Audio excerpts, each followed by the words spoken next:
Welcome to the Horror Hangout podcast, where two bearded film fans watch the best and worst horror movies of all time. My name is Luke Condo with Kate, and I'm joined by my regular co-host, Mr. Ben Errington. How you doing? I'm doing good. How are you doing, Slurpy McSlurperson? Yeah, I've got my tea. It's nice and warm. You've had your pancakes? How about my pancakes? I've also got a cup of tea. Usually I always go for coffee when I do the podcast. Today, me too. I feel like I need a hug in a mug. Yeah, me too. No, just not a cup of soup, a cup of tea. Yeah. Well, I don't know what's going on. What is going on? The world's crazy these days. Can't keep up with it. Shrove Tuesday. The world's crazy these days. Pancake Day. Look at the news. Yeah. That's the true horror. So please escape from the true horror of the news and look at terrible / well, maybe not terrible, but questionable horror movies. Yeah. And we're gonna talk about two of them today, right? Yeah, but before all that jazz, have you before that jizz, I've got a bit of news. You've probably seen it. Is the Candyman teaser stuff has started to arrive? The Jordan Peele Candyman. So he tweeted Candyman, out, as Andy Conduit Turner would refer to him. The Candyman is Mr. Jordan Peele's tweeted out like a bit of a teaser video where we get to see the guy who was Dr. Manhattan. In the Watchmen TV series. Oh shit, that's a spoiler. Ignore that. There we go. Spoiler straight away. Spoilers. Yeah. It's Yahya Abdul Mateen II. He'll be great as the Candyman, I think. And it's Jordan Peele said if you press his tweet button, it'll tweet Candyman 5 times from your account, and then you get to see the trailer before everyone else. I'm sure it'll be on YouTube within 2 seconds of it arriving anywhere. He'll be on YouTube. Well, it's apparently it's just like the first look, so it gives you basically 10 seconds, and then the first trailer apparently officially drops on Thursday. So okay. I didn't realize what Jordan Peele's involvement in this is, but he's just producing it. Co-writer / producer, director Nia DaCosta, who directed Little Woods. But he's directing the director, I think. He's telling the director where to direct stuff. Puppet strings. Yeah, I see. And then we also got a poster with his hook covered in honey. Looked a bit sexual, strangely. It looked delicious. Made me want to put honey on a pancake. How do you feel about the logo / font? I mean, there we go. It looks good. Right, isn't it? It looks good. I'm quite excited. I think there was like a 5-second thing that went out, teaser video, and you heard him, the main actor, I can't remember his name, say one of the old lines, something about "be my victim" or something like that. And someone in a Facebook group was like, "It doesn't sound like Candyman. It doesn't sound like Tony Todd." But I'm like, "It sounds great. I don't understand what your issue is. Like, it doesn't sound like Tony Todd. It's not Tony Todd. So there's going to be a difference." No. That's fine. It's fine. We've had a long enough time since the original Candyman, and it's followed 30 years to get a new one. 30 years plus. I don't think it was, as much as it is a great film, I wouldn't think it's considered as like, you made me feel free to correct me, but my personal opinion, I don't think of it as like horror royalty as such. I do. It's just like one of those films. There we go. Feel free to correct me, I've said. I think for some people it is, but for me... I think it's absolutely fine to get like a remake of this, I think. It's not like an untouchable film, is it? You know? Oh, you mean like Jaws? You wouldn't want to. Yeah, if someone was Jaws, going, we're going to do Jaws, we're going to do The Shining, we're going to do bloody The Exorcist, if we're going to remake any of that, you'd be like, oh no, leave it alone. Yeah, I know what you mean. This one I feel is ripe for remake. Plus, like I said, I'm just happy to get some more Clive Barker material out in the world and fresh, and yeah, and it would be nice to get even more. Hopefully, Clive Barker resurgence would be nice. Well, they were going to do all the Book of Blood TV show stuff, which would probably be pretty great if they do it right. But like, I don't know if it really works, a lot of Clive Barker stuff in today's world. A lot of it does feel like 80s or of the time, that kind of splattery, gory kind of romantic gore stuff. But I don't know. Maybe we're all ready for it now. Who knows? Let's see. Have you got any more news? Yeah. So I was reading a little bit more about Robert Eggers and his next directorial offering after The Witch and the Lighthouse. So he's directing a film called The Northman, which is a Viking revenge film set in Iceland at the turn of the 10th century. Loves all that, doesn't he? He penned the screenplay with Icelandic poet and novelist Dijon Mustard. This guy. Yeah, so he says it's a bigger movie than the others. I can say it's a Viking revenge movie, and we're shooting in Europe. It's dark and unusually violent, so you know. Unusually violent. Okay, sounds good to me. Unusually violent, yeah. So there we go. That's all we know about that. Obviously, he likes things that are set in various time periods. That's cool. He likes. This is an interview. I think he enjoyed his favorite part of the filmmaking process is recreating costumes and stuff and getting all the nitty-gritty details pretty much perfect for that time period. Yep. Yeah. That's good. I like that. Very exciting stuff. Yeah. And you know how I feel about all the Resident Evil games stuff, including that in the news sections. Well, Resident Evil 3 demo is apparently on the way. Now, Resident Evil official accounts tweeted, Resident Evil 3 demo on the way. We'll have more details in the near future. Considering it's only like a month and a half away or something like that, I think we're possibly going to get it in the next couple of weeks. It'll probably just be a short one. The Resident Evil 2 one was like 20 minutes. A timed 20-minute long, get as far as you can sort of thing. And also some of the gaming, something like IGN and stuff have been getting their hands on, and some videos talking about the mechanics of the Nemesis and all this other stuff, and it looks like amazing. Like I cannot wait to just look a slightly bit more actiony. Did you not think? Yeah, and I think that was what Resident Evil 3 Nemesis originally was a bit like. It was almost like Resident Evil 2 2.0. Yeah. And it was almost like just a little bit more action, a little bit more threat. And I think that's it. It'll lean really heavily into the horror stuff in Resident Evil 2, Resident Evil 3 a bit. But I think that's when the series started to go, we're going to probably get on this action route a bit more along the lines. But yeah, very exciting stuff. So I need to talk to you a bit about Resident Evil. So it was our birthday last week or something, maybe a couple of weeks ago. My friend Dieter got me Resident Evil 2. So I'm finally playing it. I've spent about 2 hours on it so far. It's cool. It's pretty fantastic. It's it's scary. It's not quite as like a visceral terror as what I felt with Resident Evil 7 and Outlast. That sort of first-person horror, I do think it's a bit more like a personable terror. This feels like, I mean, it's still scary. I mean, there's bits where I'm still screaming like a little kid when every little jump scare or zombie comes out. And there's bits where you're going through the dark corridors and stuff, and it's tough as well, right? Yeah, I was doing that thing where when you save and then you do a teeny tiny bit more of a game and run back through the hallways to save again, and then keep inching forward. Because if you saved recently, you feel a bit braver to move forward a little bit more without a bit more carefree. I sort of started trying to do a replay of it like last week, and I was a bit like, God, I don't remember anything about this game. Like I don't remember what I was doing, what the mechanics are. Yeah, well, it's only been a year, but I might need to play it a bit more so I'm scrubbed up, ready for when Resident Evil 3 arrives. Yeah, I think I'm gonna plow through this, and then probably get Resident Evil 3 when it comes out and go straight into that. But I've still got Resident Evil 7 to play in VR, so I've got the whole VR headset now. So I'm looking forward to doing that as well.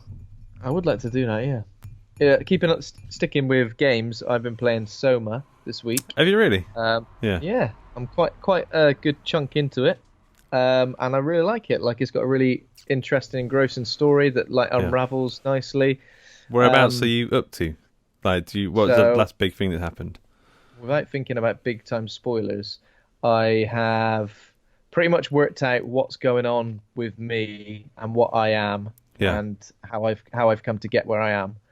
And I'm currently like walking through some pretty dark corridors, and there's like an armless dude who's kind of like in there screaming in the I mean, it's pretty scary. So what am I trying to do at the moment? I think I tried to escape in something called the Dunbat. I don't remember.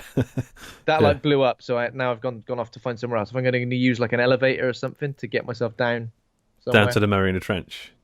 That's the one. Mariana Trench. So I think that's where I'm at now. But yeah, I really like it. Like, I prefer it to something like Amnesia, because I think with Amnesia there were a lot of mechanics in that game which were really difficult to get your head round, and puzzles that were like almost impossible.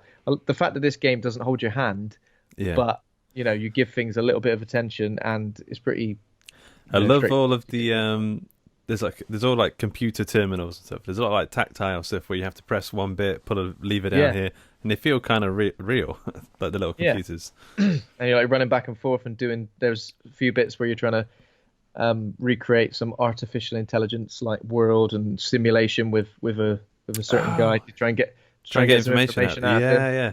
And you kind of torturing them in a way. Yeah. That was tough. And it reminded me of that Black Mirror episode, where there's like that tiny little computer version of you, and John Hamm is trying to break him. Yeah, exactly, yeah. It was very much like that. If they took a bit of that for Black Mirror, because I think this must have come out before Black Mirror, I imagine. Yeah. Well, I've been kind of going crazy since we watched Underwater. I've been going crazy on the underwater, the deep sea stuff. I watched The Abyss as well last night. Oh yeah, which is like I think pretty underrated James Cameron film. Really, it doesn't really get talked of. I can't even remember it really. It's been years since I've seen it. Good man. It's really really good. It's like I've been watching that again. It's like it's majestic, but it's also like nerve-wracking and quite claustrophobic. Yeah, it's good. It's really good, and it's like not a traditional sort of film like you'd expect it to be. Yeah, in terms of science fiction. Just to check on Soma, just to jump back. Have you looked in the mirror? There's like one bit where you get to look in the mirror. Okay, yeah. I have looked in the mirror. Yeah. I've looked in the mirror, so I kind of see what I am. I've kind of got my head around it, but I'm still expecting more twists and turns because it just seems like that sort of story. Oh yeah. But yeah, it's really cool so far. I really liked it. I really like it. Sorry. And I want to get my hands on sort of other sort of stuff. Maybe I'll go back to Amnesia because I think I've never finished that, and the other chapters of it I never finished. Yeah, me too. I found those ones really scary and tough to play, but I think now I'm a bit more well versed in horror games. Like I've got Outlast 2 I want to play as well, and also the new Blair Witch game, which looked a similar sort of first person tent. Have you played that one? No, I haven't. Is it on PS4 now? Yeah. So Ed Harvey from Crash Tapes was playing it. Oh, lovely. Maybe I need to get my hands on that next then. Yeah, that might be a good shape. Yeah, man, I'm digging the horror game in at the minute. Other than that, I didn't watch it. I watched a few TV series I was catching up on, Always Sunny and that kind of thing. But also watched Sonic the Hedgehog, which I guess is a horror movie. Yeah. I mean, it kind of is, isn't it? Yeah. What did you think? Did I discuss that last week? I might discuss that last week. Maybe you did, actually, yeah. Maybe I did. Well, I quite liked it. Did you quite like it? I think it was very just a little bit above average. If I was a kid, it feels like it was just for a kid, and it feels like for like a '90s kid, like it's like an ET story, alien. Yeah, a guy has to take an alien into a different place to help the alien get back home. Is kind of the story, but it's fine. I mean, it was pretty cool. I mean, I probably enjoyed it a little bit more. I watched it with like some kids. The kids were with me. It wasn't like I just went and sat with some kids and went, "Can I watch this with you guys? Is that all right with you, lads?" So yeah, like I enjoyed it. It was a good family-friendly film, and I really like the end credits. I think I mentioned that. Oh yeah. The only thing is, Jim Carrey. It was really lovely to see him playing that kind of '90s comedy role again. Yeah, like he did it so well. Oh yeah. Did you play Sonic Mania? Just to carry on with the games for a second. Oh, the most recent one. Yeah, I did.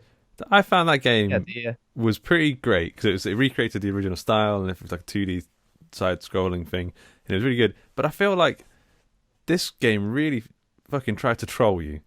Like it would wrong step you every you'd be going one way, and then you jump a certain way, you hit like some spikes or something. In the old game, like you go, okay, I'll just jump over that next time. This one, you get to that point, you jump over it again, and there'll be like a trap door or something. It just pops out of nowhere. Yeah, it's like they knew every single thing you were going to make, and they were like, "Let's just trip them there and there and there." Yeah, it's quite annoying. Been trolled by a game, motherfucker. Yeah. Go on it. Yeah. Anything else? No, I don't think so. I've just watched one other thing, which was the other Joe Bagos film that he released last. Yeah, I really want to watch this. Last year. So I think I spoke about Bliss last week, and I wasn't into it at all, really. Kind of done my head in a little bit. But VFW, which I think stands for Veterans of Foreign Wars, is that right? veterans fighting. Veterans of Far and War. So this is like a cross between Assault on Precinct 13 and Escape from New York, and it's like the most John Carpenter, non-John Carpenter film could ever be. But like, it didn't feel like it was ripping anything off. It just felt like it wore its heart on its sleeve. It knew it was like a sort of grindhouse schlock of an 80s action film with loads of gore. But the cast, like, was like people like Stephen Lang, William Sadler, David Patrick Kelly, and what's his name, Fred Williamson. So like a lot of people that you kind of recognize from being kick-ass dudes in films, and now they're all kick-ass old dudes together, banding together to take down this gang of violent punks who are like almost like zombies in a way, because it's really over the top. It's drenched in like neon colors. It's really, really, really gory. Who put this film out? Is it Spectrovision again? I'm not sure actually. I think Fangoria Films. Okay, so that is Fangoria Films. Cinestate. So that's okay. The people who put out, I forgot his name now, Bone Tomahawk and those films. Sweet. Yeah. It was really good though. Like everything that Bliss was, like this wasn't. There was even though it had the same actress in it as Bliss, who kind of annoyed me a bit in Bliss. This time it's completely different. So yeah, I think this film just felt like it didn't take itself seriously at all, whereas Bliss felt like it took itself too seriously. So it was a nice, refreshing. I'm so glad that it was as different as it was. But yeah, a lovely synth score as well. But it's just a really good like siege film. Yeah. Which I think are always pretty good. Cool, man. And then The Boys 1 and 2. Like I said, so I saw The Boy 1 a couple of years ago. I didn't watch it this time around. It was called The Boy 1 when it came out as well. They just knew they were going to release a sequel. So, I mean, I remember the twist, and I remember some of the sort of scares and stuff. I remember the tone. Directed by the same guy, right? Yeah, so it's directed by the same guy. Let me just give you a little brief blurb for The Boy. So Boy is a 2016 horror film directed by William Brent Bell. Stars Lauren Cohan and Rupert Evans. An American nanny is shocked that her new English family's boy is actually a life-size doll. After she violates a list of strict rules, disturbing events make her believe that the doll is really alive. Yeah. Interesting. Okay. Rotten Tomatoes, 10%. Letterboxd, 2.5 for The Boy 1. The Boy 1? Yeah. The Boy 1. So it's not off to the best start. So what can we say about this? I mean, it's English, I believe. English produced. It's an English homegrown movie. But it's not set in England, is it? It's set. Not? Now this is weird because so I think it's set in England. I think. Yeah. But both of these films, The Boy 1 and The Boy 2, have got like an American female protagonist. Oh yeah. Maybe that's like selling the film sort of thing. When I was doing a bit of research, it seems like the house where the films are set is actually in America. It looks like a New England-y sort of house. Yeah. Well, that's what it said. It says New England there, but I'm pretty sure a lot of people around the grounds and everything, and a lot of the supporting cast are all English. So it made me feel like it was supposed to be an English house, or a house in England. Yeah. And a little weird dolly, like the Brahms boy, a little boy Brahms. He's a little English square, isn't he? Yeah. I mean, so this film was on Netflix a couple of years ago, I believe. Me and Kat, my fiance, watched it. Why not? It looks like it could be in the genre of haunted horror movies that are like Ouija, or the big thing at the minute, Lights Out, or what's the big one, Conjuring Universe. It feels like it's in that kind of vein of horror movie. How many haunted doll movies can we really truly stomach? I'm not really bothered with the Annabelle stuff because I kind of feel like, I don't know, and this didn't really appeal to me, but I saw there was a sequel coming out. Somebody told me the first one was actually alright, surprisingly alright. And again, I watched it on Netflix, but I only watched it for the first time a couple of weeks ago. I think I actually spoke about it on this podcast a few weeks ago. Yeah. Okay, so, I mean, it's from my memory, it seemed like it hit that tone quite well of the Conjuring verse. I don't think it had quite as big a budget, but it seemed like it was hitting the notes, but it didn't seem to have the creativity of the scares. Like, especially in the second one, it didn't seem to have any of the... We'll talk about the scares in a bit. Okay. But I know we got up in arms about some of the scares in Ouija and Ouija. What's the second one called again? Pre-Ouija. Origin of Evil. Oh, yeah. And how like the second one obviously improved massively upon the first one. Yeah. This, I feel like the first one kind of hits some notes that are good, some notes that are bad. Doesn't end on a high, I don't think. But the second one, I know we're going to talk about the second one in a bit. It just really seems to just put 0% effort into everything. There are scares within these films that I swear are. You got the audio of a scare, like the huge violin squeal and like the deep rumbling of something, but you've actually got no visual. There was a couple of times when there was a scare, I was like, what am I looking for? What am I looking for? It's almost like it was a placeholder for a scare. And they forgot to put the visual in. Bang. They forgot to put the visual in. So yeah, that's the problem I kind of had with it. Yeah. Yeah. It feels, and it seems like the morphology throughout these two films is so like disjointed and inconsistent. Well, so I kind of like what they were going. Like they're going for like a double reversal. Yeah. But it's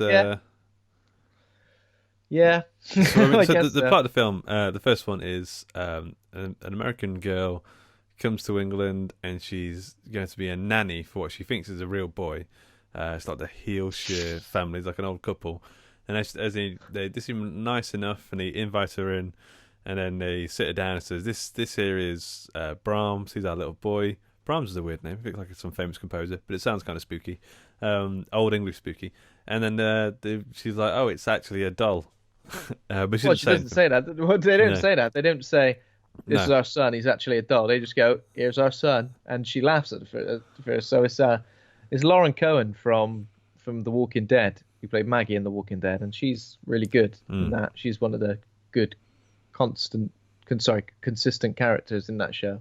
Yeah, I haven't watched it for a while, and I like her. I think she's a pretty good leading lady for a film like this.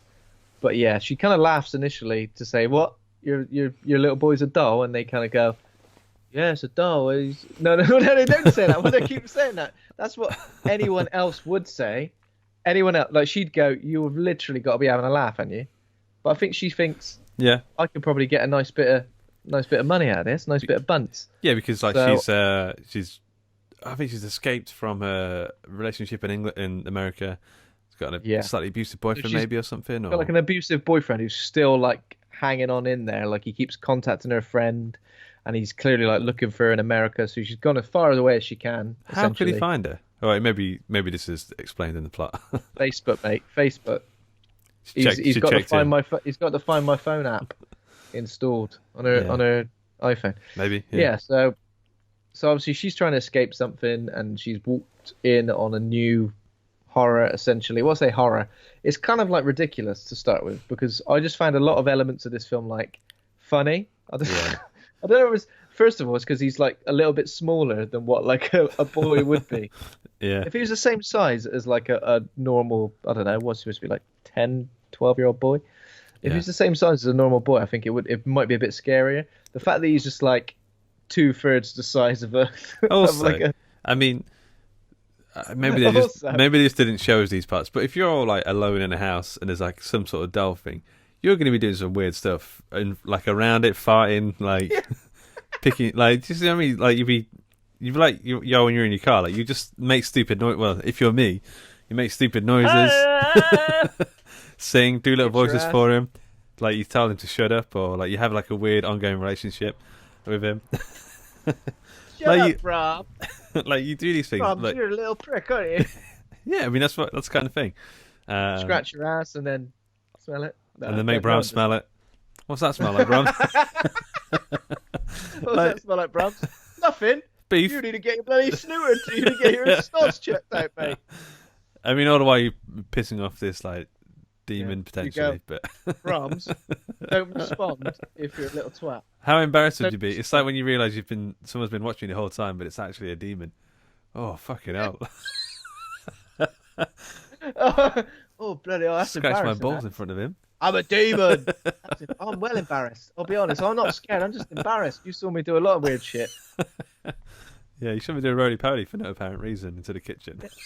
Those noises I was making when I had a poo, that's because I've got a medical issue that I need to make. Those. You were harmonising with your own trumps.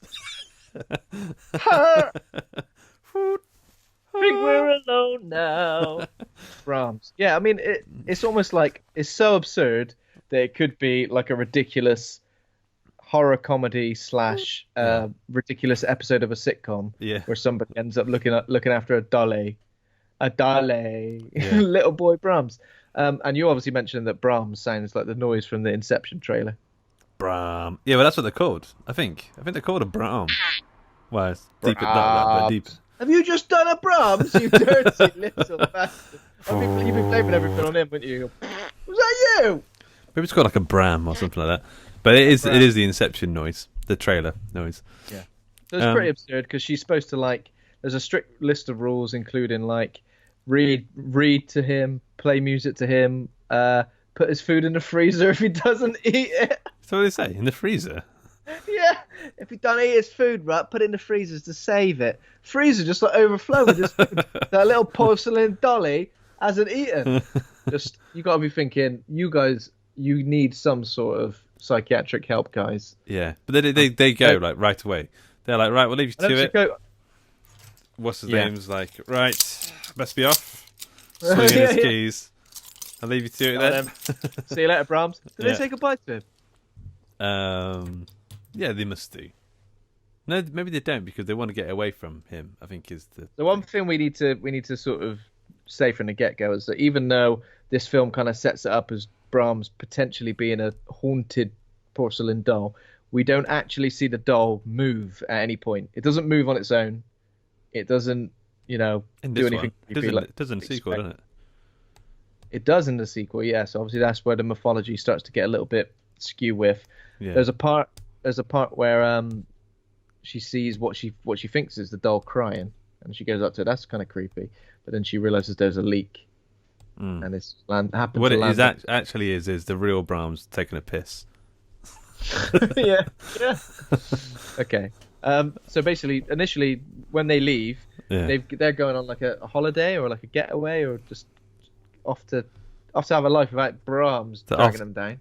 Off themselves, aren't they? I thought, don't they? Well, yeah, that's what it's revealed, but they don't say that to Greta. They want it. Yeah. We're off to off ourselves. They just say we're off down.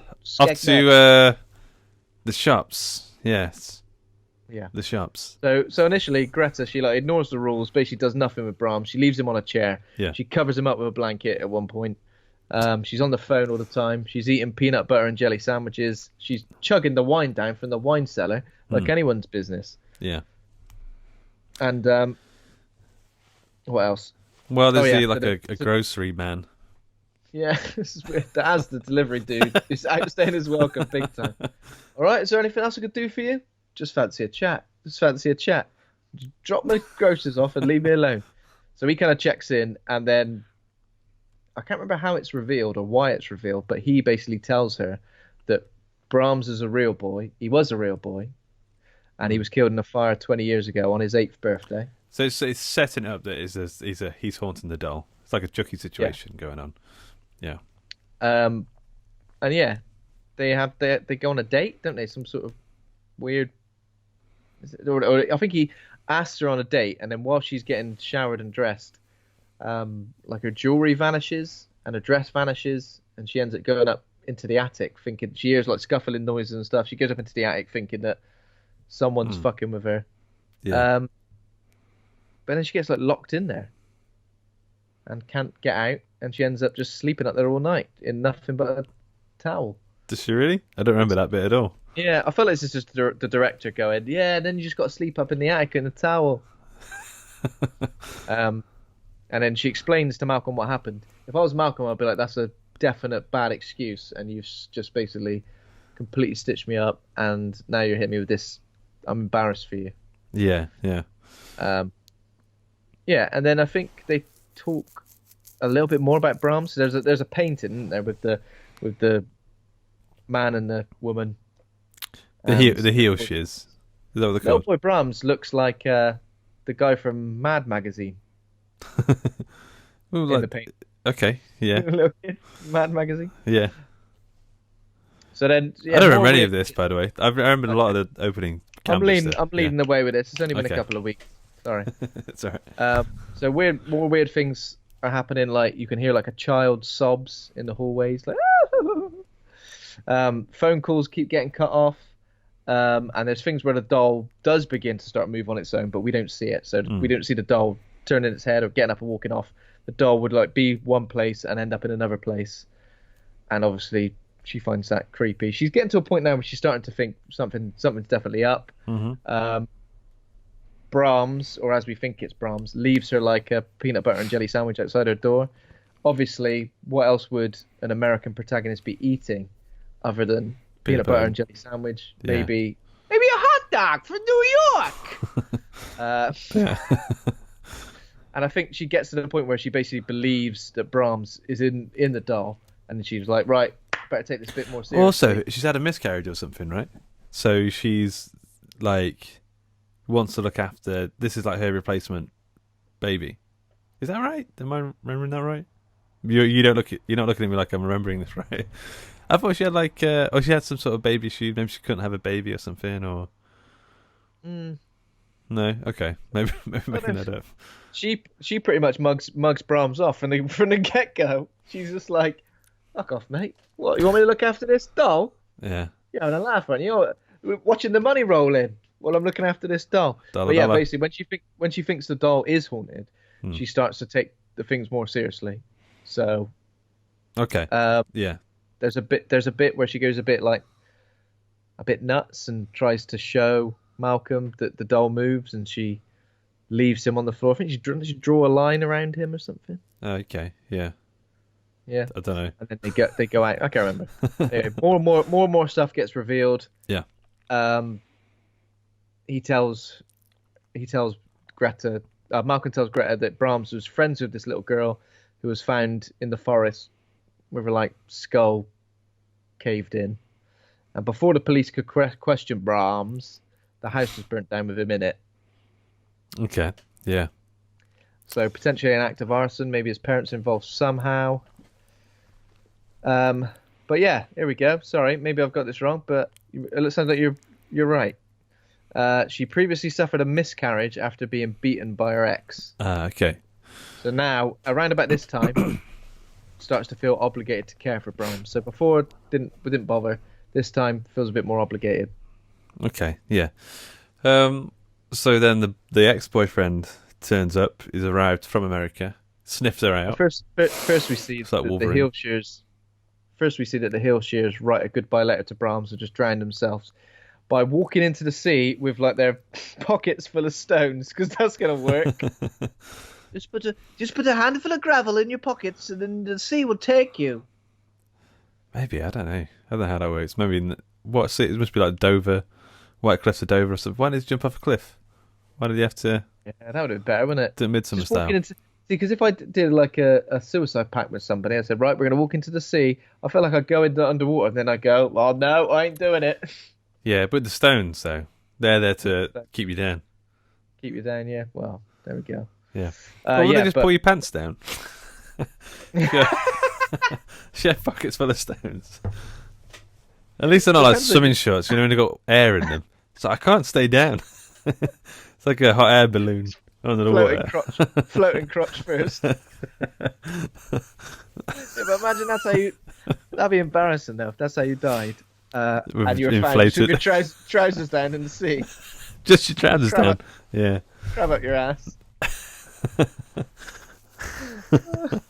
That'd be embarrassing, wouldn't it? Yeah. Yeah, but basically then we get onto the third act of the film, which is that Cole just appears in the house.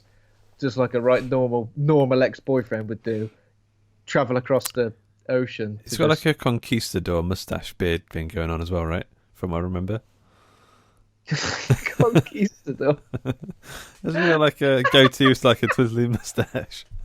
Maybe I'm thinking of What a something weird else. thing to remember about someone. Remember that guy who turned up? He was a bad guy at the end. Yeah, he had a conquistador. But you watch Sonic the Hedgehog too much. Oh yeah. I think he's just got a bit of a beard and long hair. He looks a bit like who's that dude who was an Upgrade? Logan Marshall Green. Yeah. He looks like him, but with long hair. Yeah. It's not him. His name's Ben Robson. So yeah, he smashes the doll, right? If I remember, he's like the ex-boyfriend turns up. He's swinging his balls around. He's pissing on everything, like he's showing his dominance. Metaphorically, I mean. He basically acts like, yeah, exactly what I've done coming to you, and is really normal. Yeah. And you should be kind of glad that I'm here. It's very, very strange. Like, obviously a classic douche maneuver. Douche maneuver, yeah. Doucheman. Okay, so and he smashes the doll, I think, because I can't remember the scene properly, but I remember that he kind of like does it away because she's acting weird around it or something. So he's like, "Screw this, I'm going to smash your doll up," because he's abusive. Yeah. That's what he's like. Yeah, because he's abusive. So, but I think what happens is like Malcolm's there, and obviously, this Cole dude is initially like quite aggressive with him because he's like, "What are you doing? What are you doing? Knocking around my missus for?" Even though obviously that's not the case. Greta puts when she puts Brahms to sleep, she asks him for help. Yeah. And go, yeah. And when he wakes up, he sees like a message in blood telling him to leave. And he kind of believes it was Greta or Malcolm fucking with him, and he basically smashes the doll's head to dust, doesn't he? Yeah. Okay. So this is where the big reveal is. So all this time before, he was a spooky doll. And then he like burst out of the fireplace or something. I'm not too sure. He comes out of a mirror, so like the house like is shaking, and you hear loads of things in the walls. And Cole hears noises behind the mirror, has a look. Mirror gets smashed in, and from back, the reveal of this is kind of pretty cool. Yeah, I think so. He's wearing like a porcelain mask that looks identical to the doll's face, and he sort of comes out, dressed a bit weird. Just got like some sort of cardigan on and like long flowing curly hair. He looks a bit like he's was in Blur, or like one of those sort of Britpop bands. Yeah. He looks pretty hench though. He looks like he gets. Initially, I was like, is he gonna be able to be like a killer? How is he hench? How is he not like a? Exactly. How is he hench? How is he hench? What's he been doing in there? What's he been doing in there? So Brahms survived the fire. He's been living in the walls of the house, and obviously everything that's been involved with Brahms moving and all this stuff that you thought was supernatural obviously isn't happening. It's been Brahms all along, coming out from behind the walls and fucking with everybody. So pretty nuts, but he kills Cole. How does he kill Cole? Does he just stabs him, smushes him, does something? And now it turns in this final part of the film turns into like a cat and mouse, like stalker, serial killer type thing.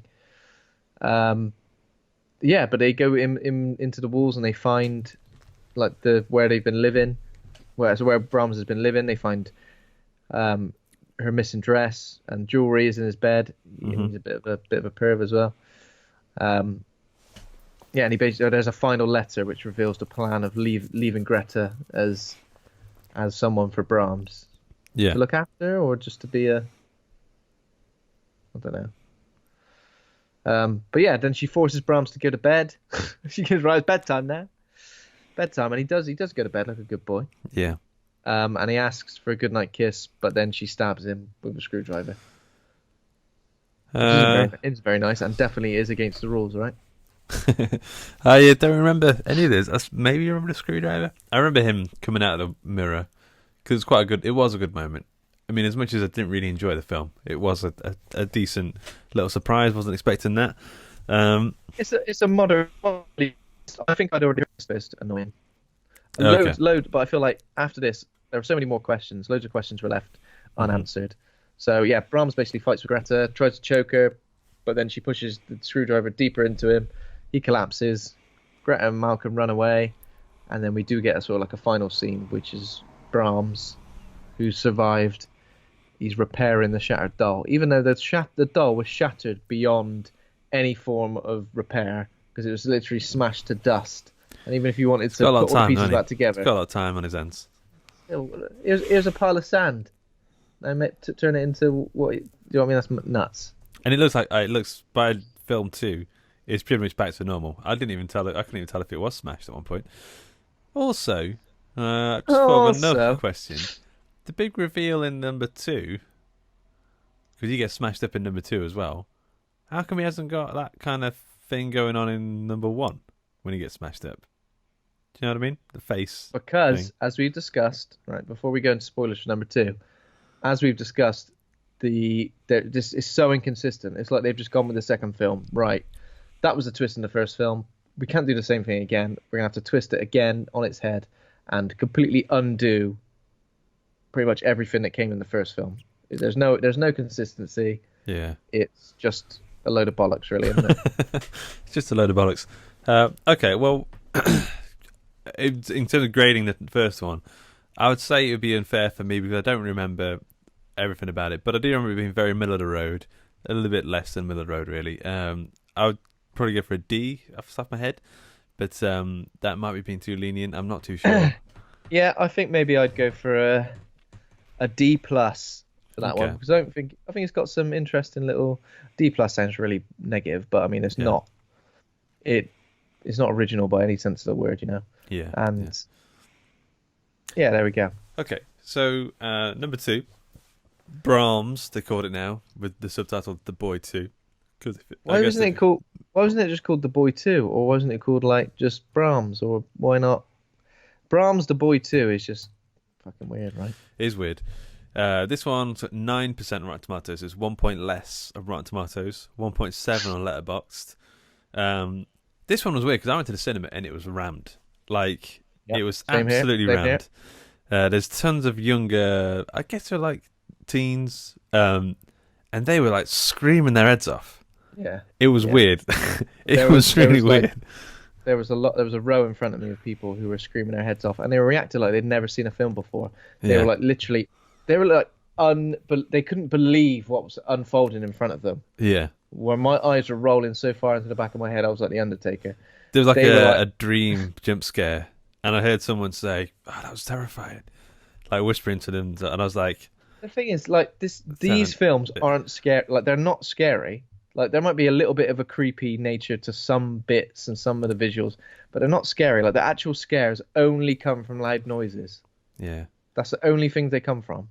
And if you're scared by a loud noise and you can't feel a jump scare coming when everything goes quiet, I said these kind of horror films are made for a certain type of audience, and it's not. I wouldn't even say it's the general horror consuming audience. It's not that. Yeah. It's like a really, really casual horror audience who maybe their gateway to horror has been, you know, things like Insidious, possibly The Conjuring, but even those films, like that. I feel like those films have got more scares, more genuine scary moments. Definitely, but that's like the gateway. That's like the gateway that they've had to films, and that these films are like the kind of things they like. When you see Annabelle Creation, it's like, oh, creepy doll, we're definitely going to see that. Looks terrifying. Yeah. Oh, look, Brahms, another creepy doll, we'll see that. Looks terrifying.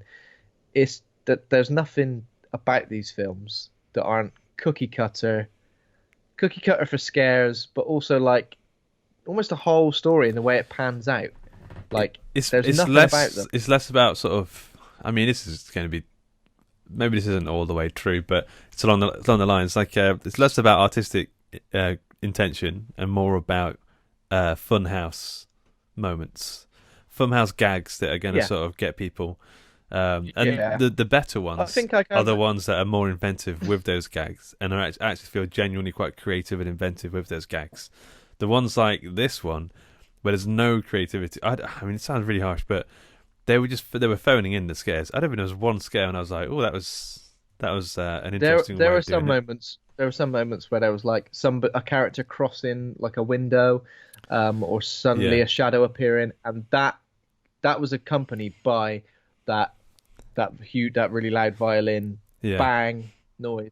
It's like, no, that does not warrant that. Like, be completely silent and suddenly a character passes a window. Much more scary. Oh shit, did you see that out there then? Much more scary. Really makes you anticipate the scare. If you get like a massive loud noise with it, you kind of go, oh shit, fuck, that loud noise, I'm pissed off about that. And then you're kind of like anticipating the next scare. Right, when's the next bit?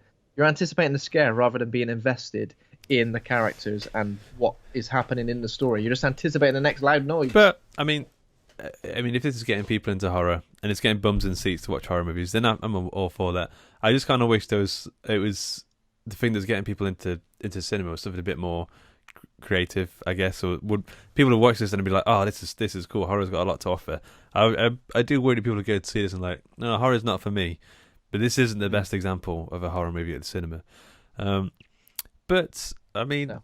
And a point I've made. Sorry to talk about jump scares again, but a point I've made is you hate jump scares. is that an animated film for kids could have a jump scare in it with the same amount of like artistic flair as they do in here. Like if there was, those weird little horror bits they have in like Toy Story or something when there's like a creepy area of a creepy toy or something, and you get a jump scare because it's the soundtrack suddenly peaks. Yeah. Like that makes you jump because it's a loud noise, and you're kind of almost like half expecting it. I honestly think like the real scares really do just come from. It's almost for me a real scare is when I can't quite look at it. It's almost like I'm like this. Well, yeah, there's two types of stuff for that for me. There's the one underwater. I felt it a bit, but like that sort of green room thing. He sticks his hand through the thing, and it's like. There's a visceral sort of genuine scariness for me for that. It's like a body horror sort of thing to that. But there's also the one that sort of gives you chills down your spine. When I think of Hereditary, some of the scenes in that where there's like something in the dark, you can't quite see it. You're not too sure what it is. Yeah. Genuinely spooky. Yeah, something that's so otherworldly that you're just like, oh, well, that's not supposed to be there, or like, what is that? Yeah, those are the kind of things that generally scare me. Yeah. But yeah, jump scares do get on my nerves, and I know that they're Blair Witch. The ending to that is terrifying, really. But and I know that jump scares are really commonplace in modern horror, but not only are they commonplace, but they do have their place in modern horror. It's not like I'm saying get rid of all jump scares forever. It's just I just wish they were done with a little bit more like tactile. They were a little bit more tactile when they happened, rather than counting down the minutes. Like the Boy 2 has probably got jump scares every, what would you say, every 8 or 9 minutes? Yeah. Well, maybe even less than that, because this film is only 86 minutes long. At what point in this film were you watching it and you were like, oh no? Like, at what point did you sort of realise, oh, we're not in for... Because it's like 2 hours long, and I'd driven to the cinema on my own, and I was like watching it, and it was pretty much a minute in. See if this triggers you. Like, minute in. Well, like there's a bit where in the opening credits, before anything's happened, it says the one company who's been involved is called STX Productions, and it says STX Productions, and I was like, oh no, surely that should be an STX Productions. Like if they can't get that bit right. Oh no, grammatically incorrect. Yeah, that's. And there was like a statue, and he had these little. In the credits, he had these little, they're like drawing on accents, like little curly white accents. They look pretty, and they were quite classical looking, gothic looking. There's one statue, and they drew a mustache on him. Like, it wasn't supposed to be. And I was like, why have they done that? Like, that's surely... Because there are some bits, like some bits in the aesthetic, like the text and and some of it's pretty good. But then when they start doing things like newspaper clippings and photos from the past and stuff, it looked like someone who just learned how to use Photoshop had done it, like a room, and they'd superimpose little Brahms in the background like that. He was there the old time, Brahms. Oh yeah. So some of the old photographs. Alternative titles for this film, right? Okay. So Andy Conduit Turner gave us Bad Brahms 5. Yeah, that's good. Brahms Strikes Back could be quite good. What was that one? 2 Brahms. Brahms Strikes Back. Yeah. 2 Brahms, 2 Boisterous. Are we talking like the number 2? Like Fast and Furious sort of a boisterous? Yeah. Like 2 Fast, 2 Furious, but 2 Brahms, 2 Boisterous. That's good. Yeah, and I don't know. I think there were some more, but maybe that was it. And in referring back to our episode on The Omen, Andy asked me if there were any baboons barking at Bad Boy Brahms. If anybody gets that, you're a true Horror Hangout fan. There were no baboons barking at Bad Boy Brahms, but that could have been that could have improved this film. If they went to like a nature reserve or Longleat, I probably would have had a lot more fun with this. Yeah. I'd love to see him out and about with the boy, wouldn't you? The boy goes out. Yeah. The boy goes out like trying on hats at various different. It's like Baby's Day Out, Brahms' Day Out, and he's sort of. Brahms Day Out, little. Yeah, I mean, so Katie Holmes was in this film. I guess she was the big sell of the film, although she is. I guess she's putting effort in, but it seems a bit like she's phoning it into me. She's phoning it. Remember that she turned down The Dark Knight all that time ago, 2008. She didn't want to be in The Dark Knight. One of the greatest superhero films ever. One of the greatest films ever. But she said yes to Brahms, The Boy 2. She went, yeah, count me in. Yeah, I mean, I imagine. I mean, it's probably an easy sell. Some time in England, you get to spend some time in the countryside, chilling out and stuff. But like, I think they must have shot some in England. They must have shot some in the US as well in that house. Oh yeah, of course. Yeah. Who else is in this film? So there's a little boy. I don't remember his name. Little boy Brahms. The little boy in it is called Jude. Played by Christopher Convery. He was fine. I thought he was decent. Young boy playing, selling it quite well. Yeah, he looked a lot like the doll. Which was probably the best. Probably the only thing that this film got right was the fact that they cast a kid who did genuinely look like the boy. Or maybe they kind of tweaked the look of the boy a bit. I can't even remember. Don't know if it looked much different for the first one. Yeah. Maybe they tweaked the look of the boy so he looked a bit more like Jude, and it kind of added a different dynamic to the creepiness, I guess, was the fact that this boy was clearly friends with the boy, and it was kind of like maybe controlling him in some way or influencing him in some way. And there was loads of ways this could have gone, because Katie Holmes' character had like gone through quite a traumatizing event, and she wasn't dealing with it very well. Jude had been through the same event and wasn't dealing with it very well. So there are lots of opportunity there for one of them to be potentially the cause of this, or the antagonist, or the true be revealed as being. And I thought it was going to possibly go that way, that it was going to be one of them who was really, really possibly her, I thought, because she was the main character and it seemed like she was trying to protect her son. But that would have been cool. But the way it went in the end was a bit like yeah, Jude doesn't, after the traumatic event at the start, Jude doesn't talk. So, but then when you hear voices, it may sound like, is it the doll that's talking? But by this point, we all believe the doll isn't haunted. We've seen the first one, so we know that it's there isn't anything haunted about it. It was actually a guy in the walls. So this time it's like it's still trying to sell you that it's haunted. So it's a bit like, what are they playing at here? But did you not think that because we saw at the end of The Boy that Brahms was still alive? I couldn't remember that. Brahms. I didn't remember that. So I thought, right, okay, so he's still alive and he's still fucking with people. He's still like around about. He's still knocking about. But then the more and more things that happened, the more and more you're like, well, it's like now they're making it more supernatural. Because how can they explain? There's a part where the doll's head turns. Yeah. How can you explain that unless he's got it on a little string? Maybe, yeah. So what kind of stuff happens? So there's a lot of them just in this. They get away into the countryside. The dad, the son, and Katie Holmes. Yeah. So there was a burglary in their house. These sort of home invaders attacked Katie Holmes and the boy, and she had a head injury. He ended up being silent for months because he's traumatized. And they all go to this property to kind of get away from it all. And it happens to be the same house from the first film. And they're exploring the woods, exploring the house. And then Jude finds the doll, the little boy Brahms. Yeah. Buried in like a shallow grave, covered in dirt. And as normal parents do, they say, yeah, you can keep him. Not put that horrible, dirty, disgusting porcelain doll back in the ground where you found it.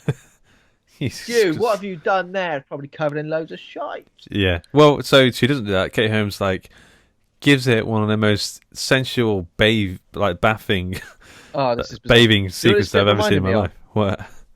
This bit reminded me of. Do you remember the scene in Toy Story 2? I was going to say Toy Story 2. The guy cleans up Woody and sews his arm back on and cleans his eyeballs. Cotton buds. It's exactly the same as that. Yeah, but it's so weird. I'd get the scouring pad, some of that bleach spray, just give him a scrub down. She's taking a tiny time, really intricate, getting in the eyes and stuff. Like, that's good enough, mate. Like, what do you want to do? I'll put it in the dishwasher. I'd give it a once over with a J cloth, and that'd be it. Yeah. Yeah, she's like chamois, levering, like polishing it all up, brushing his hair. Yeah, it's too much. No wonder it ends up haunting him. It's like, yeah. Jesus Christ. Okay, so moving on, like I said, there's a lot of bits with them in the house, just having weird, awkward conversations that I don't believe any of the relationship between the dad and Katie Holmes. There's some dodgy acting going on there, just strange performances. It wasn't the best. Obviously, there's some tension between them because she hasn't really quite come to terms with the thing that happened. He's obviously like frustrated. Jude's acting like a creepy little weirdo. He's becoming more and more withdrawn. Carries a doll everywhere he goes. Again, this is another thing that's weird because the doll's so small. So they like kind of like put it over their arm, like. Yeah. There's also there's the groundskeeper who's acting freaky. Yeah, so groundskeeper is played by Ralph Ineson. He's in The Witch, and he's also Finchy from The Office, which I think I'll always know him as. He's obviously got the most deep, booming voice ever. Although he kind of, in his initial stages of the film, he seems like a good guy. Like he's looking out for them, he's keeping his eye on them. Clearly, we understand that he's obviously understands what's happened with Brahms before, so he's just trying to keep an eye on them. Carries a bloody shotgun everywhere. He's got a dog which barks at Jude and the boy at one point. I don't know anyone. I live in the sort of countryside area, and no one carries double-barrel shotguns around. No, just constantly, just over their arm. Yeah. Like, what are you trying to prove, mate? Yeah. Okay, so there's loads of like weird stuff where the doll, the parents want to appease Jude and the doll because it's helping him get over his trauma. But then the doll starts imposing rules, like he has to have his own plate at dinner. He has to watch TV until 10 o'clock, whatever his rules are, I can't quite remember. And then, speaking of stuff happening, there's loads of bits where Katie Holmes is kind of like telling the kid off and separating them up, and she thinks she hears it move, or like she's having a lot of dreams as well. I think there's like 2 or 3 dream sequences potentially. Yeah, and these are probably the only jump scares which kind of feel warranted, because what's happening in these dream sequences is she's reliving what happened with the burglars, and that they kind of feel warranted, because why would the burglar be there again? You're like, okay, so this the shock, the jump scare is, oh shit, it's a dream. Yeah. But apart from that, about halfway through the movie, this is a boring movie. Yeah, you can tell for the length of the film. Yeah, there is so much where you're just like, oh god. Like, I genuinely felt quite bored and like checking the time. Oh god. You know, I always probably check the time when I'm at the cinema anyway at some point, but it's not like 20 minutes in. The first 20 minutes I'm normally well into the film. This I was like thinking, only 3 minutes have gone by. Christ. Yeah. But so there's like cousins in that arrive. There's like a little girl, a little boy, and then an older woman. A boy, a really terrible actor. This little boy. Yeah. Like, I know he's just a little boy, but that can't be the best takes you've got. Actually, you know what? I actually found this bit quite tense. I think you knew something terrible was going to happen, yeah. But it seemed to be played out quite well as well. So I had Katie Holmes. Basically, the boys are playing outside. There's a croquet pitch, what we've called them, and croquet pitch.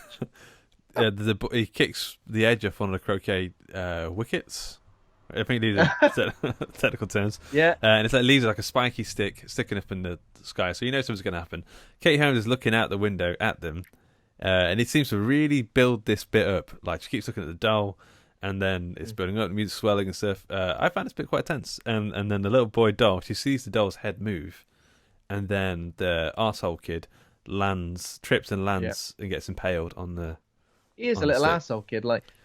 To see an arsehole kid get their comeuppance so immediately is probably unheard of. Yeah. But what do you say? Probably doesn't deserve to get impaled. Not in the lung, like in the leg or something like that, maybe. Yeah. Yeah. So yeah, he's a little bit of a bastard. He's kind of like making fun of Jude for having the doll, saying he's a weirdo, and he keeps calling him mental. He's a mental. Yeah. You're bloody mental, you are. He's just a little bastard. And the little girl, like, has got like a Dutch accent or something. She goes, "Leave him alone, Brahms." Not Brahms, sorry. Whatever the boy's called. Let him play with his boy. Don't make me run. Sorry. I'm full of chocolate. Yeah. Don't make me run. I'm full of chocolate. German again. So yeah, that obviously happens, and that's obviously one terrible thing. Then there's like they have an argument at dinner, and the massive heavy dining table ends up being flipped over, and that's when the husband starts to say to Katie Holmes' character, "It's probably you doing all this. That table's bloody heavy." Yeah. She's like, "What?"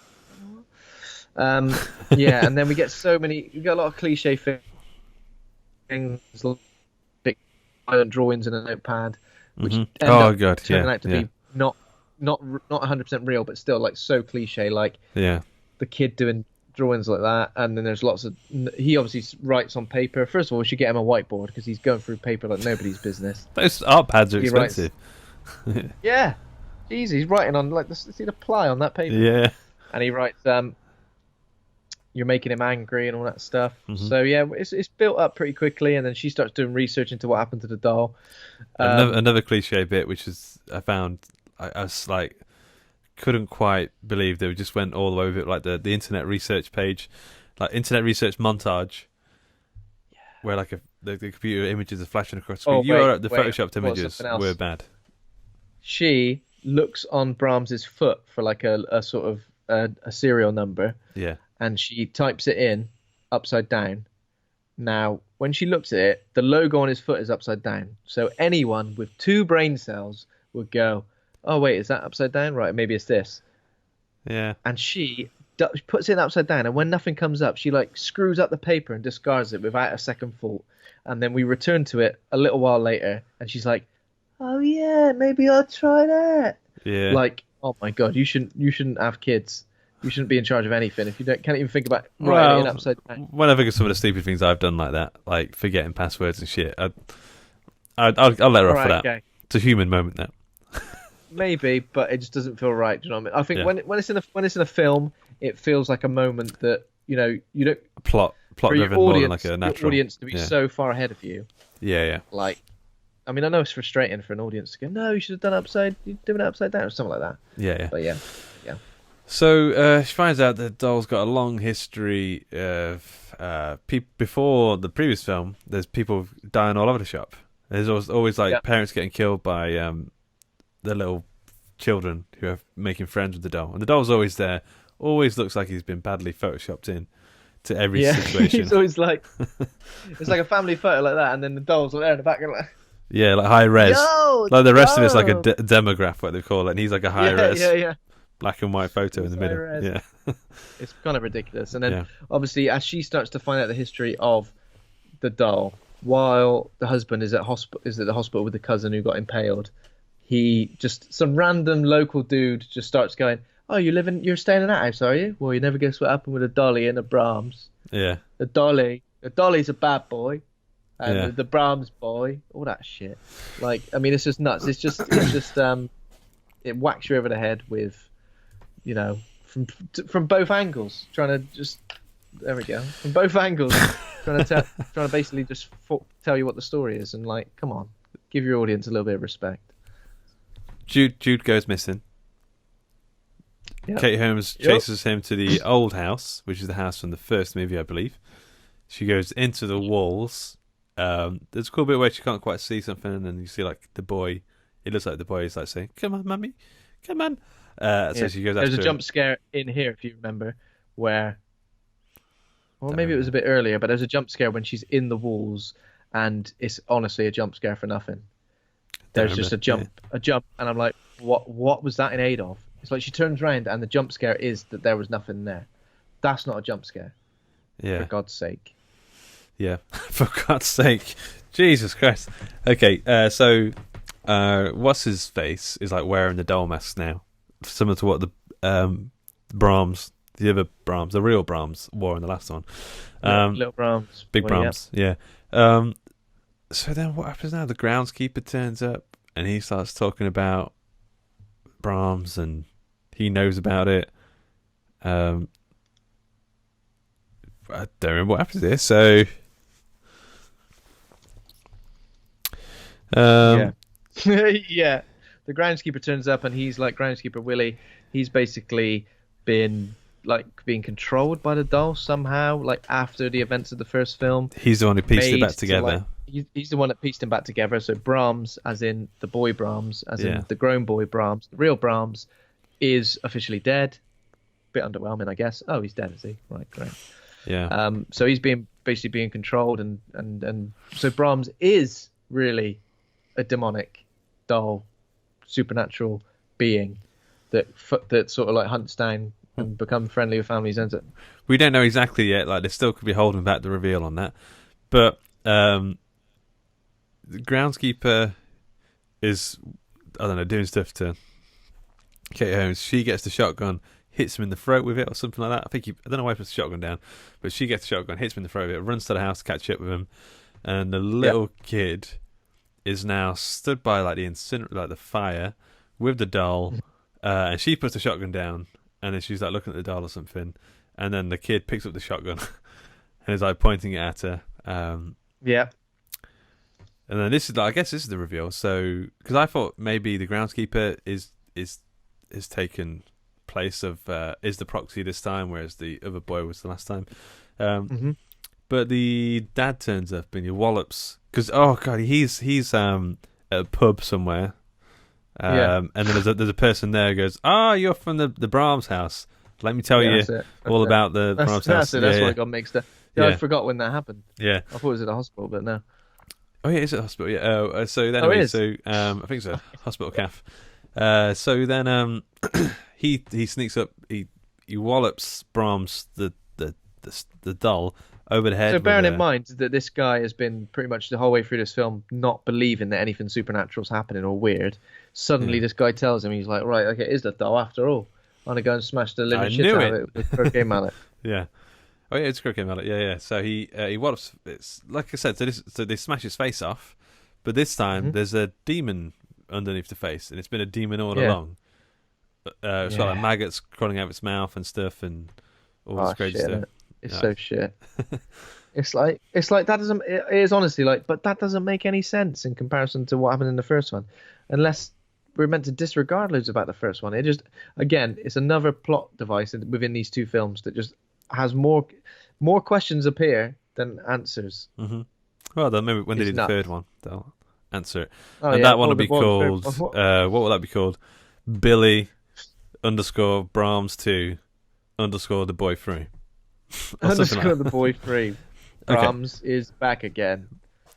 Bad boy Brahms. Okay, so then the boy Jude, he comes back to his senses. He's like, he does what the American lady did in the last one. He's like, scoots him up, goes, I love you, Brahms, and then chucks him in the fire. Yeah. So basically, gives him the old, gives him the old 1-2, cheeky. The doll Brahms kills Joseph first, who's the groundskeeper dude. Kill him. Like, he just kind of thinks it. Like, just thinks supersonic head thing, Professor X shit. Yeah. Smash. Just touches his head like that, and he circles appear his head. Yeah. We'll be together forever, Brahms, and throws him in the fire. Yeah. Why was the incinerator there in the first place? Like, incinerating stuff. It's not. Yeah, but it's not. It's a house. Do we have incinerators? The fact that it's there, I go, right. Okay, well, the doll's going to get incinerated now. Oh yeah. Like it's almost like, right. Okay, well, we know where this is going. There was nothing surprising about that. Yeah. Yeah, and then basically that's it. The family are all right. There's like a post-credits thing. Yeah, where they go back to the house. We're having a bit of dinner. Jude's talking like normal now. He's absolutely fine. Won't shut up now. If anything, like this event was more traumatizing than the bloody burglar. That. Yeah. Start. Why is this not more traumatizing? Surely, it's just brought them together. Yeah, she'll be having nightmares. Like, she will never stop having nightmares now. Get you? No. It'll be like the burglars. The burglars. I can't even say that word. The burglars with Brahms masks. Burglars. That's what it'll be. She'll be like, shit. Yeah. The boiglers. Hey, you some kind of boigler? Yeah. So yeah, that's it. I mean, I've got to say, I appreciate that it's an English produced film. I think it is. And they're obviously making some money, making some wonga. They're obviously getting people into horror, getting bums and seats in the theatre, which is always good. But I just wish it was a much, much better film. I wish there was much more effort put into the scares, into the gags. I wish there was any effort at all put into the scares. You can't just have loud noises for no reason. at all. You've got to be creative. I mean, they kind of put themselves up against the American films like the Conjuring verse stuff in this movie, but they're not even trying to match like the creativity of the gags. Yeah, it's frustrating. Yeah, it's really disappointing. As I said, like it's good that people are getting bums in seats, but I think as for like a real big fan of the genre, it's a notoriously like early of cinema horror releases in the early part of the year are notoriously not so great, right? Is that a thing? I don't know. I never really know about that kind of stuff. Yeah. February horror is apparently not so great. Yeah, but Underwater was good. I liked it. Also, what was the other ones we saw recently? Come to Daddy. I thought that was pretty cool. I actually really like that. Yeah. Anyway, so yeah, but I'm glad what it's doing for like getting bums in seats. But yeah, it's as a big fan of the genre, this is incredibly disappointing. It kind of does everything I don't like about the genre. It does, and there's so many cliches. Like you just got to be thinking, how do these things keep getting into films like these days? Because they're overdone. Yeah, disappointed. Okay, so I was going to rate this film a D-. I kind of feel like it's D-. I don't know what to say about it. I think I'll go for a D- too, because I don't think it was considerably. I don't think it's considerably. Well, I was about to say I don't think it's considerably worse than the first one, but I think it might be. So it's considerably worse than the first one, and the first one ain't even that good. Let's leave it at that. Yeah. Okay, so trivia.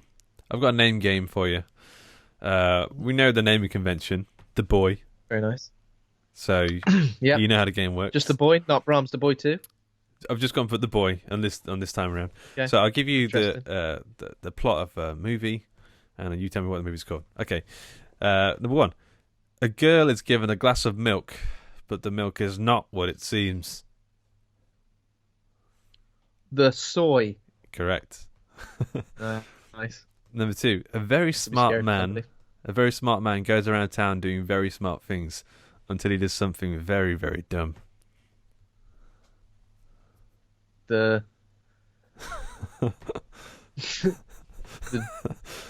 on, I can see you want to say it. The Doy? Yeah. The Doy? Yeah. Doy, come on. Okay, number 3. It's good, but it's not right. It's good, but it's not. It's good, but it's not right. Yeah, it's trying to do an accent. It's sort of an impression of a guy. Was it the guy from Catchphrase? The Roy. There you go. Okay, number 4. Brad Pitt is an incredible action gladiator who attacked a town but has a bum ankle. The Troy. Yeah. Bummed ankle. Number 5. Yeah. Some meddling kids sneak into a back garden to steal the neighbour's prized potato, but a security light comes on, and from the house they hear the old man shouting at them.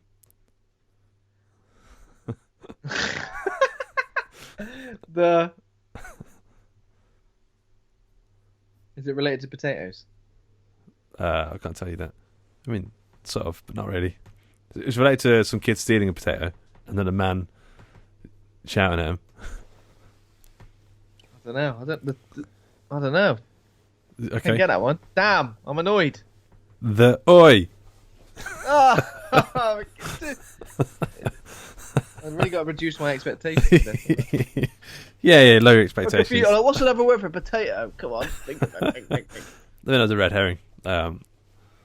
Wait. Okay, doesn't matter. Yeah. Okay. Yeah, man. This has been a long one about a couple of films that I don't think either of us particularly enjoyed that much, but I'm glad they're done. I'm glad we ticked them off the list. Yeah, I'm glad they're done as well. Do we know what we're doing next week? I feel like we had a plan. I know. So we did have a plan. We were going to do 9 just 30. However, I don't want to throw a huge spanner in the works, but The Invisible Man is out on Friday, and it's been getting favourable reviews. I think we're looking at 90% on Rotten Tomatoes currently, so that might be interesting to do. Unless you'd rather have a break from new releases for a week and then go to it, it's up to you. I'm up for doing either. I'm quite looking forward to Invisible Man, so I'll go watch it anyway. Okay, let's see what happens next week. It might be Invisible Man, it might be Nightbreed. It'll just be a nice surprise for whoever tunes in next week. Cool, man. Okay, and then we'll do Midian. No, what's it called? What's it actually called? What? The Nightbreed. Yeah. Midian's the sea. Midian, okay, cool. Place. Yeah. Okay. So, thanks for listening. Thanks to Come Back to Cameron for theme music. Thanks to Acast for hosting the show. Thanks to the listeners. If you enjoyed the show, please consider rating and review on iTunes, and remember to hit subscribe. Head over to Facebook and go join the Facebook group Horror Hangout Board of Advisors. Thanks to my co-host Ben for being a rare dude. Thank you, Luke. Thanks for everything. Very suddenly, I'm dying for a Waz. Oh. Go and enjoy it, mate. You've earned it. Thank you.